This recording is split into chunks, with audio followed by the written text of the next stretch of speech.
Hi, I'm Sparrow. I'm a science communicator with a background in behavioral science and pedagogy. I've been on a bit of a hiatus dealing with medical stuff for my dog, actually, and I'll give you the short version and I'll put in the description where to skip to if you don't want it. Anyways, we've got a dog who's about 10 years old. We've had him since he was a puppy, and around the time I quit doing videos, he just sort of suddenly started exhibiting massive amounts of pain and stopped eating and drinking, and it was basically overnight. So we took him to our vet, and our vet said, well, we think he has arthritis, here's some pain meds. And it didn't work. And then our vet was like, well, he might have had a spinal injury, but we don't have anyone who can deal with that, so take him to the ER vet. And then it was like, well, we think he's old. And then after copious amounts of x-rays, blood work, MRI, testing across several weeks, finally, the ER vet ended up being the one who was like, wait a minute, are his testicles real? Which, major issue for me is that we've worked with the same vet basically since this dog was a puppy. So that vet should reasonably know that they never snipped off his testicles nor implanted fake aesthetic testicles for him. But at that point, they were like, oh, well then maybe this thing that has all of the textbook symptoms of being a prostate infection could actually be a prostate infection, and sure enough it was. But because they let it set for weeks without treatment, he was pretty bad off and required a very expensive, very intensive antibiotic, which resulted in a total loss of appetite, and he is now blind. So yesterday he took his last of a 4-week regimen of antibiotics, and he's supposed to start eating again anytime soon. We've been keeping him alive with broth and basically force feeding him rice. And the vet doesn't know if he'll ever get his vision back because it's never caused blindness in a dog before, though it has pretty much always caused blindness in cats. So that's the shenanigans. 229. On that note, I decided the topic for this science video should be medical grifting, and not because I feel grifted, although I do, but because we have a few different epidemics going around in the United States right now, and probably a few more in the greater world, and it's important to build a foundation of understanding for what does and doesn't work to cure or mitigate disease. So without further ado, let's launch in. Except with a little further ado because I'm thirsty. So to start with, I wanted to look at a history of major medical care events throughout the world. And to do that, you guessed it, we have to do a little time travel. In fact, we have to do a bit over 5,000 years of time travel because the earliest medical records that we have for human civilizations date back to 3,000 years before the current era, 3,000 years BC or BCE. In ancient Sumeria, cuneiform clay tablets describe a prescription for medication. Now, the prescriptions of medication at the time generally were a mixture of milk and wine or beer with various herbs and sometimes animal feces. And the most common route of administration was suppository. But it was a medical prescription written by a doctor 3,000 years before the current era. Meanwhile, at the same time in Egypt, there was a system for public health which included surgical and dental care. Would I have trusted an ancient Egyptian surgeon with my teeth or body? Probably not, but they were trying. Around 1800 years before the current era, Egypt decided that gynecology deserved its own medical practice as opposed to being lumped in with just everything else.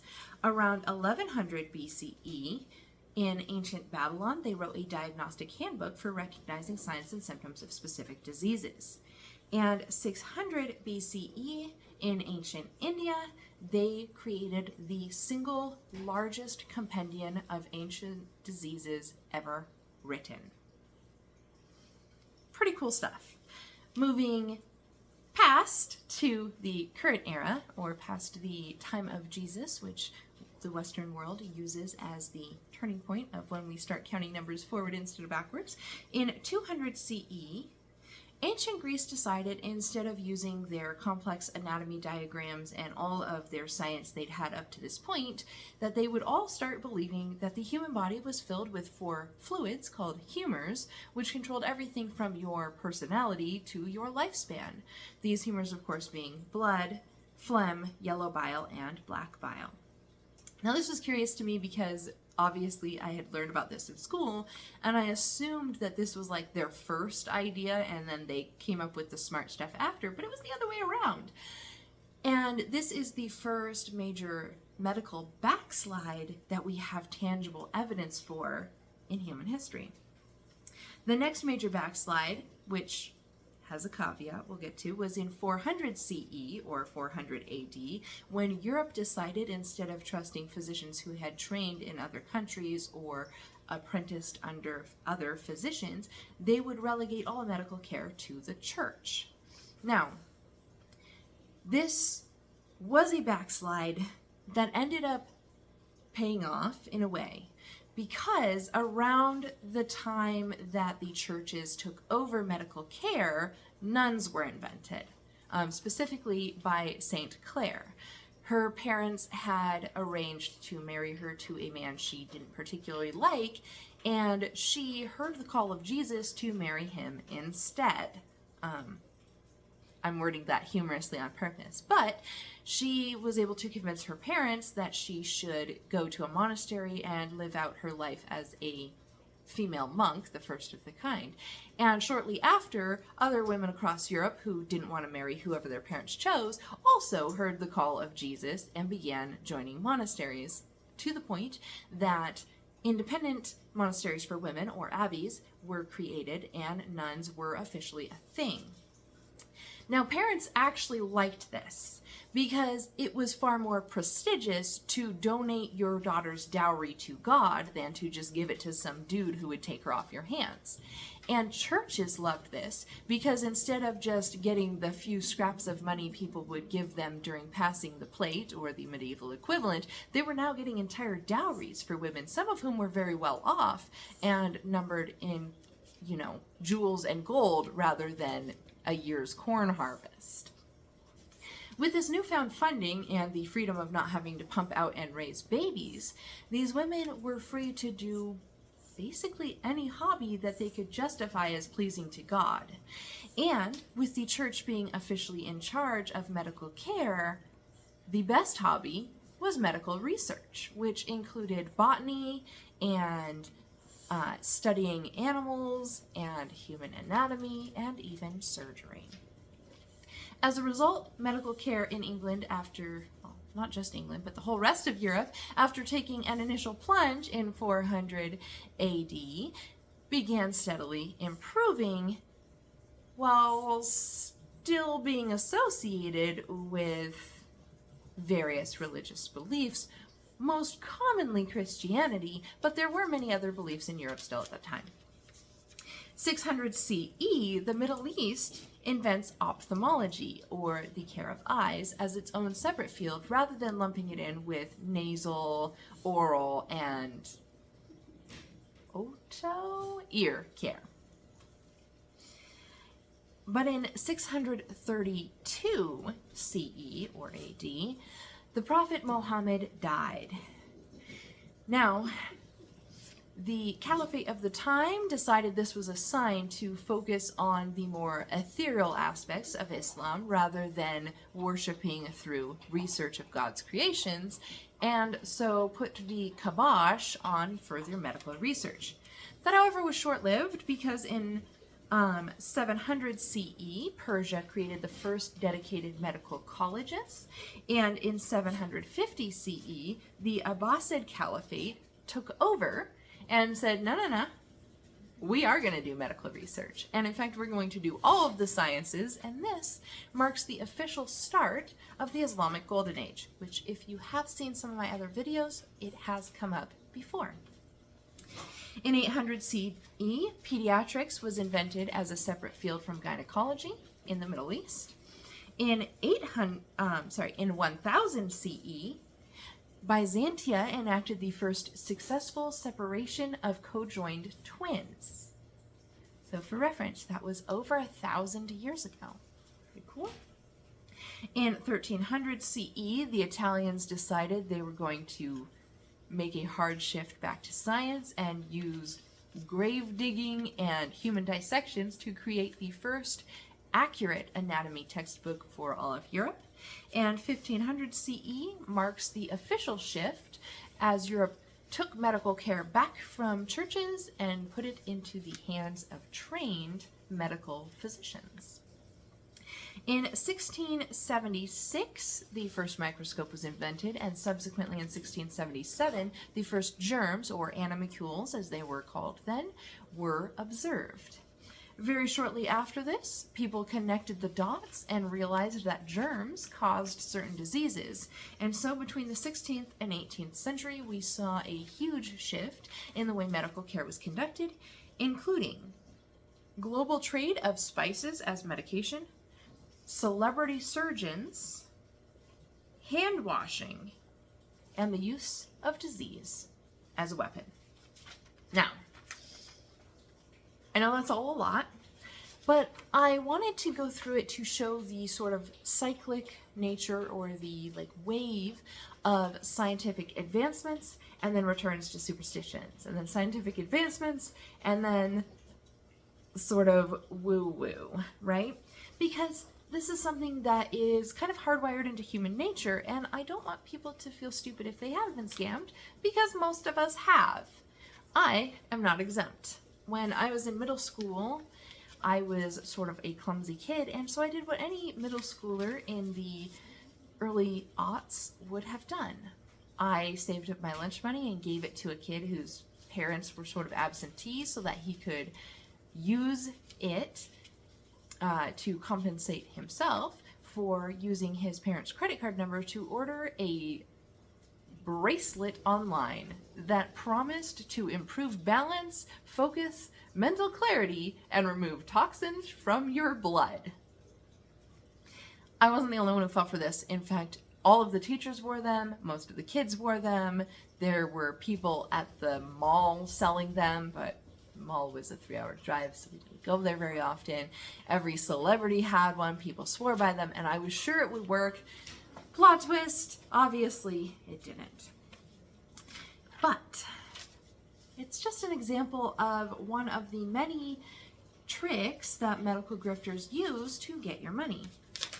So I wanted to go over 2 sets of information. The first is why grifts happen, and the second being what sorts of grifts they are and how to avoid them. So the main thing is money. Real medical care, especially in the United States, is extremely expensive, and fake medical care is extremely profitable. The next one is fear. Death is scary, pain is scary, and the prospect of living with suboptimal health is scary. And so grifters will capitalize on that fear in order to get your money. There's also social engineering. They will use attractive people and well-spoken and pretty and nice people to convince you that they are trustworthy.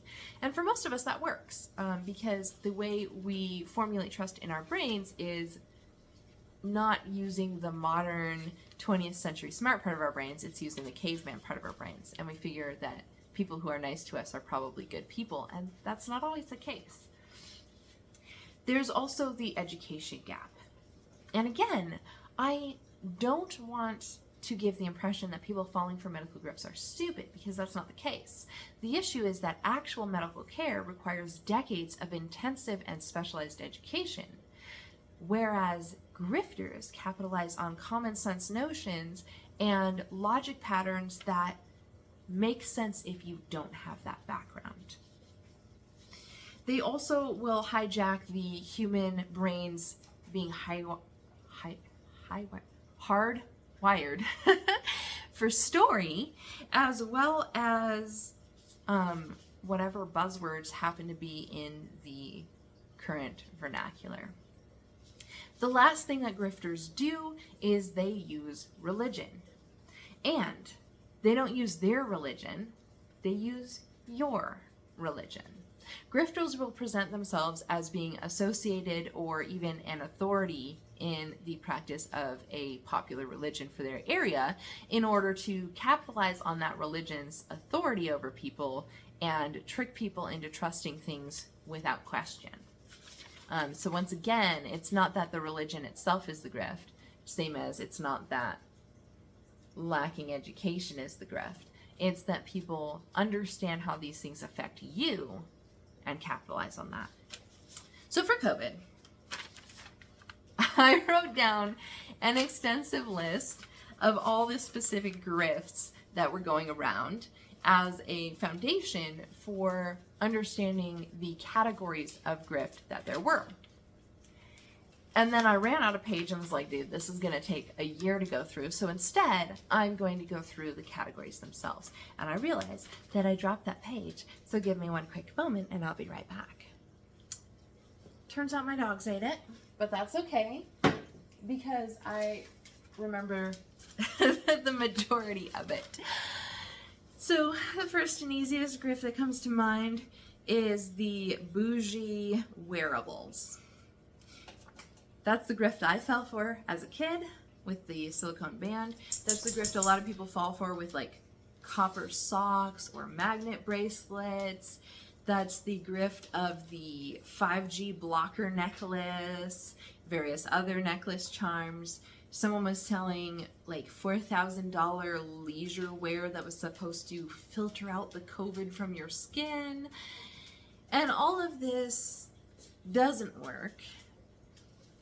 And pretty much any magic wearable with any claim isn't going to work against any disease whatsoever. But it feels good to feel like you can buy a product and have that shield or protection, right?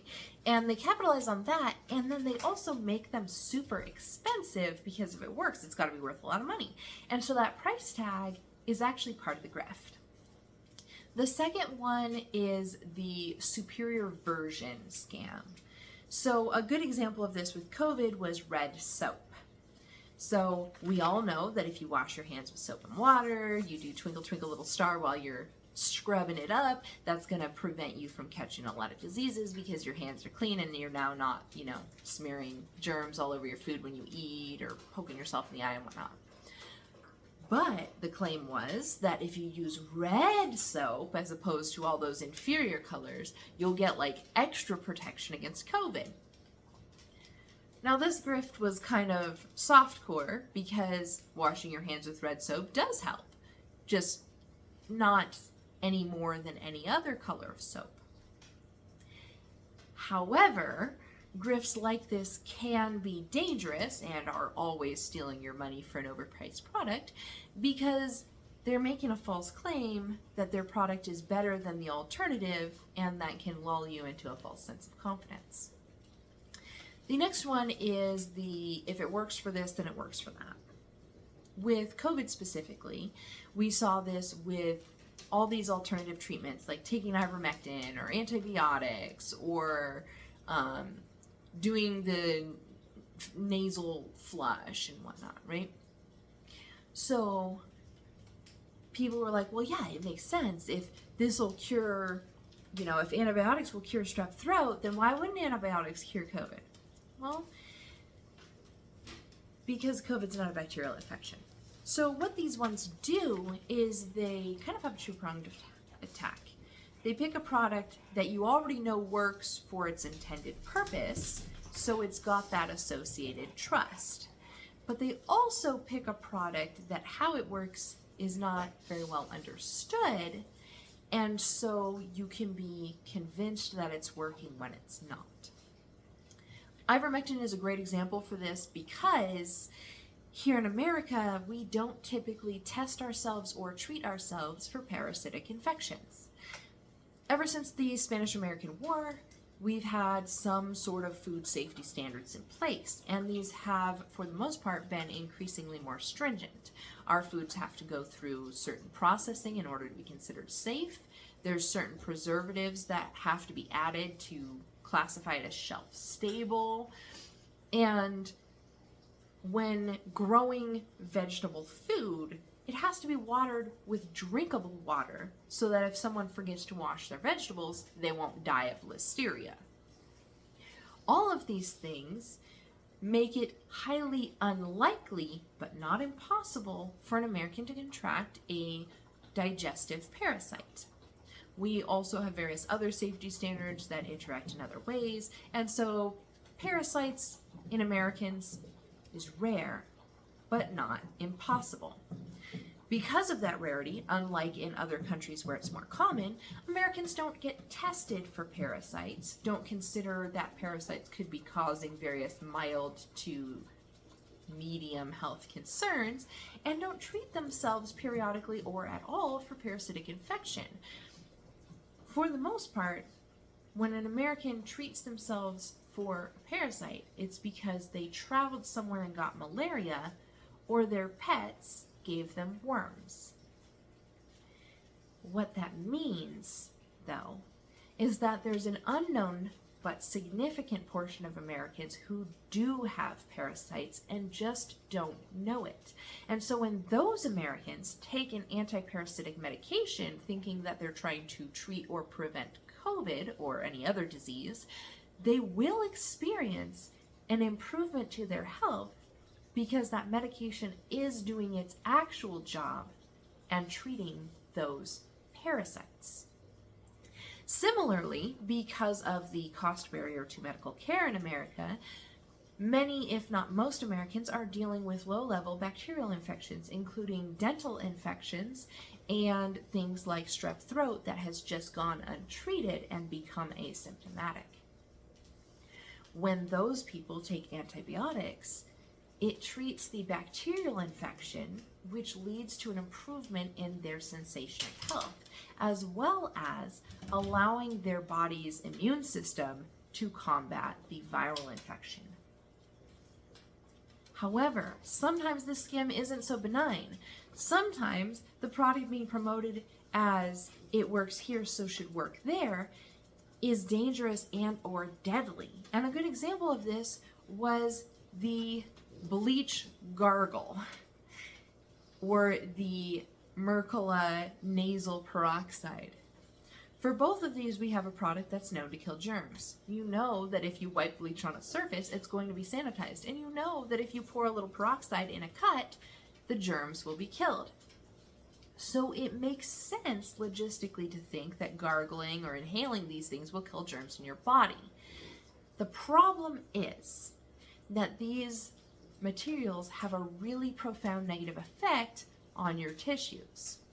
Using the Mercola peroxide nebulizer can cause permanent brain damage, permanent lung damage, and can weaken and damage the tissues in your nose and throat in a way that makes you more susceptible to COVID and other respiratory diseases than you would have been doing nothing. And bleach can kill you. These grifters know this, and they don't care because all they want is your money. So let's see, we've done the superior version, we've done the if-then, we've done the bougie product. The next one is going to be the ancient wisdom scam. The premise of this scam is that they, trademark, don't want you to know this practice that your ancestors did that worked because Big Pharma is evil, and if you do this ancient thing, you'll have better health. Now, sometimes the ancient thing is something like eat celery every morning, which is harmless. Sometimes the ancient thing is powder up a rhinoceros horn and snort it like it's Coke, which is not harmless to you or the rhinoceros that gets killed for its horn. these ancient wisdom scams sound cool, and a lot of times they're formatted in a way that feels really medicinal. It's herbal. It's a compound. You take it the way you would take a medicine. It comes in a cool apothecary bottle.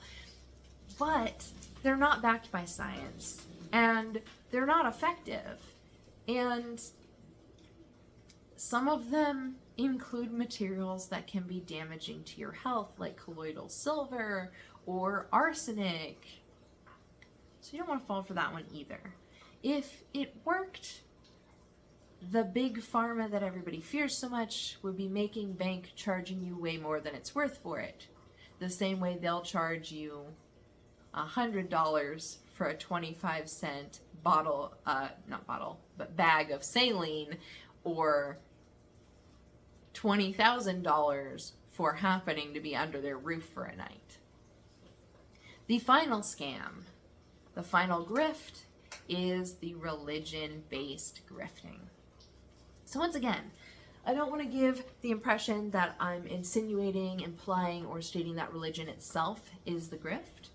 Rather, grifters will use your belief in religion to trick you into trusting them. During COVID, an excellent example of this was the mail order sacrament. God, I had it written down somewhere. Mail order sacraments. Basically, the claim that these people made is they're like, hey, this is special Jesus water, blessed by the Pope. The holy light of God's been shined on it, and if you pay us this low fee of this, you can get not one, not two, but 3 sacraments. And if you drink this water while saying a billion Hail Marys and whatnot, you're going to be protected from COVID. And I exaggerate the claims a little bit because I want to make it sound silly. But it didn't sound silly if you accepted the original premise of this has been blessed by the Pope. 7 o'clock, my tank lights are down. Time for my fish to sleep. If you accept the premise of the Pope has blessed this water, then the premise that this is special Jesus water makes sense. And if this water is special water blessed by God, then the claim that it will transfer that blessing onto you makes sense. And if the blessing of God gets transferred onto you, then the claim that it'll protect you from COVID makes sense. But the issue was, this water was not in any way affiliated with the Pope. The Pope never saw it, the Pope never blessed it, the Pope never signed off on it. In fact, no actual religious leader had any hand in the creation of this special magic water that was being sold as mail order sacraments. And in fact, the special magic water wasn't even water. It was a saltwater blend that had previously been marketed under a different scam name of Miracle Mineral Solution, where you have the little saltwater blend and you pour some little acid in it, it goes poof, and it looks all cool and you feel like that makes it work, and then you drink it and you get really super sick, which you think means it's working, but you're actually getting sick because you just drank a mixture of acid and base together and it's reacting in your stomach. This time around, they sold it as just the salty water portion rather than the 2 ingredients, and they marketed it as being Pope stuff instead of ancient wisdom stuff, and it sold like hotcakes. And the problem was that by marketing it as Pope approved, real religious leaders were also took in. And so then they started promoting it and was like, hey, look at this thing. I bought it myself and you can buy it in these church settings. And it was spreading the right word of mouth. And of course, being literally just salt water, it didn't do jack shit. This is a fairly safe version of that scam, but there were other versions of it which included far more dangerous materials and practices, and the premise of your all-powerful being, be it God or Allah or any other religion is personally protecting you from this disease, leads a lot of people to take risks they wouldn't otherwise have taken. So that's our summary of the grift types.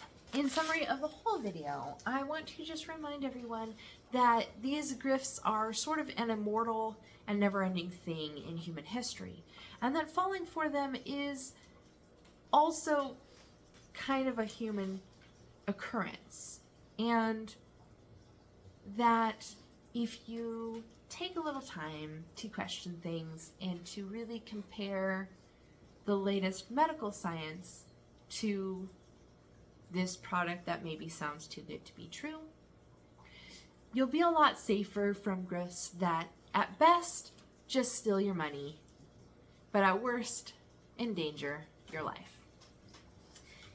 Please like and subscribe. Hopefully I'll be back next week with another science video. If not, I'll try to post again as soon as I can.